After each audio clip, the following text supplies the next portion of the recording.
Hello, mga ka-follower, ka-PM, mga idol ko dyan. Magandang hapon po sa inyong lahat.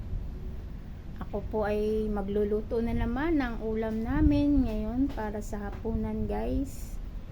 Bumili ako sa labas, galing akong Talipapa at bumili ng ulam na iluluto ko ngayon. At ayan na nga, guys, ang niluluto ko.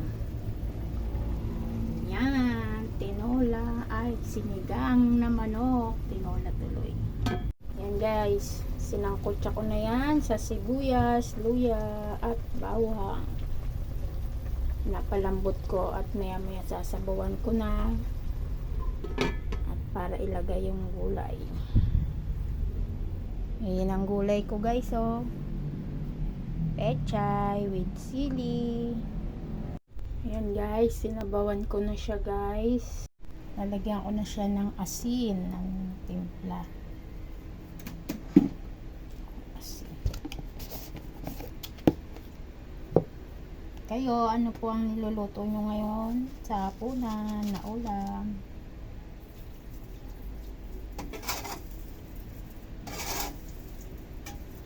Hilig po kasi sa sabaw yung mga kasama ko. Asawa ko, mga anak ko. Ayan, kaya nagsigang na lang ako.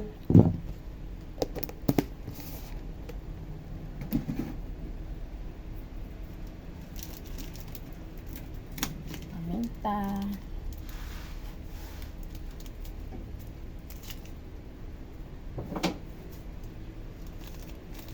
Hindi ko to ubusin.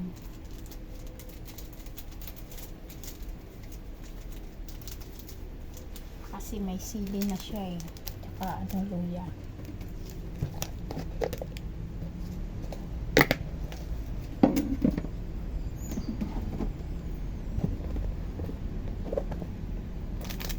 Ito yung pang-asim ko. Ay, may natira pa pala akong pang-asim. Bigyan ko din siya ng Knorr cubes. Knorr cubes chicken. Para mas malasa ang sabaw. Ano pa pala ako natira na ano. Nagluto ako ng sinigang. Ito, gagamitin ko na yung natira kong sinigang. Ayaw ko kasi ng sobrang maasim guys. Sarap, kulang na eh. Kuha ko ng bago ng magic sarap. Nag-i-stack ako talaga dito sa bahay guys. Kasi malayo kami sa tindahan. Pag nag-sahod ng asawa ko, nag-grocery ako. Gamit sa bahay. Lagyan ko na rin ang asin.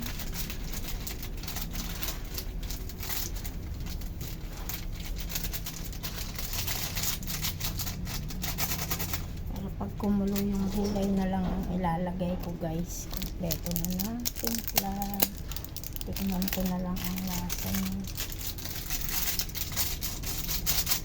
Magic sarap. Kulang kayo. Tira ko yun eh.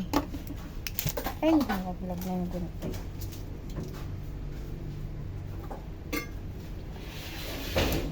Laging gunti.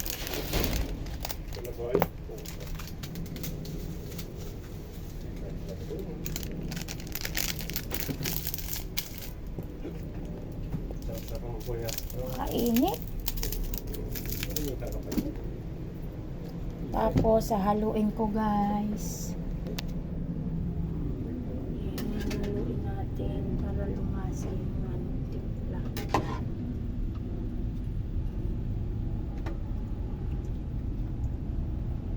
Ayan.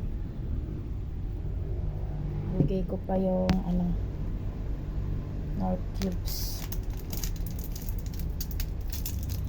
Chicken Knorr cubes. Para lasa yung manok. Lasa.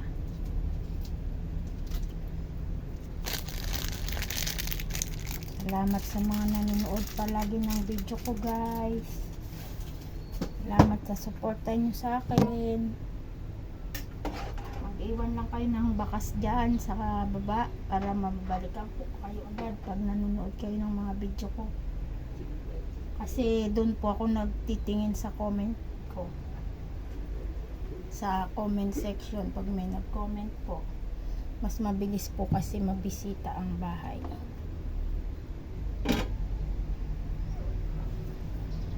Mas maganda po kasi yun ganon, yung pag nagkikipag-engage kayo, mag-iwan po talaga kayo ng bakas.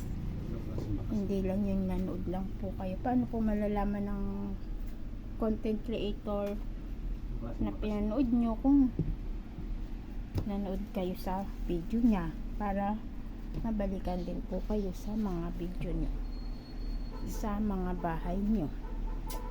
Ganun po ang pakikipag-engage. Ang init po, pawis na pawis ako. Tapos kapag nagustuhan nyo rin po ang content ko, ay pwede nyo rin pong i-share para mapanood din po ng iba. Salamat po. Pinapakulo ko pa po yung sabaw bago ko ilalagay yung pechay. Yan ang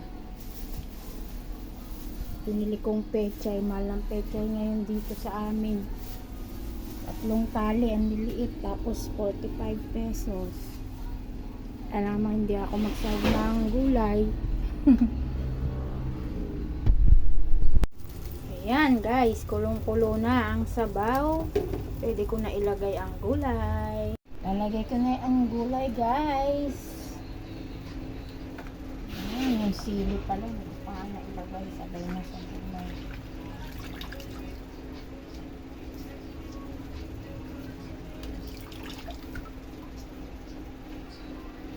Guys, nalagay ko na yung gulay. Bakit ang maluto yan, konting kulo na lang yun, luto na, kompleto na rin yan ng timpla. Tikman ko na lang ang lasa. Okay na ba ang timpla ko? Mamaya pag nakulo na yung gulay, tatakpan ko siya ulit guys, para maluto yung gulay. Titikman ko na guys, kumukulo na siya kung ano ang lasa. At luto na yung gulay. Guys, malambot na guys. Ayan guys, so kumukulo na siya. Hirap mag-content ng ano eh, walang taga-picture guys. Tikman natin guys kung anong lasa ng timpla ko. Init.